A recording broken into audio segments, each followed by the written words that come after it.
Hello, welcome back to Exotic Wine Travel. I am your host, Matthew Horkey. So it's our rainy morning here in Zagreb. I'm going to try to get this done before it starts pouring down. We just got back from the third Blaž Festival in Bosnia Herzegovina. It's a festival in that country that highlights Blatina and Žilavka. It's our third time in Herzegovina, and I thought I might highlight some of the wines, some of the types of grapes that you'll find there.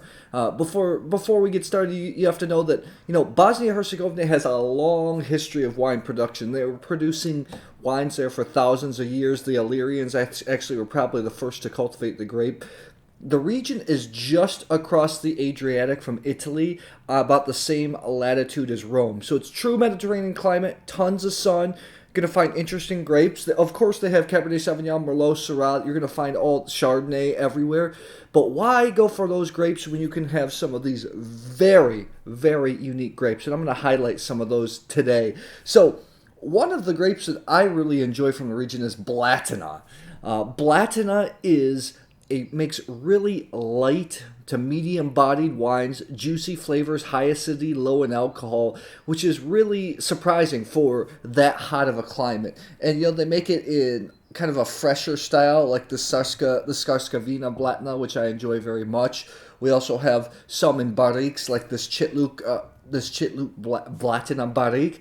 I personally like the more fresher style, maybe aged in large oak casks. Just for my palate, I think the wine should be juicier, a little bit fresher, although there are some lovely examples aged in oak. Blatina is a unique grape.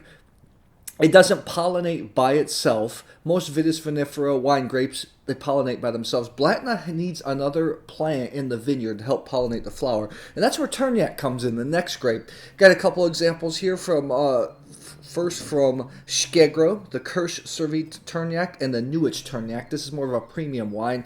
Both different examples. You're going to find Trnjak that are fresh without oak, like the Škegro, or some serious ones that are aged in 225-liter oak, like the Nuić. Trnjak was kind of a forgotten variety in Herzegovina, but now producers are really taking it on. It's making really serious, plummy, structured, high fruit, high alcohol wines, really reminiscent of Merlot. Still have the soft tannins. Like I think this Nuić Trnjak is fantastic.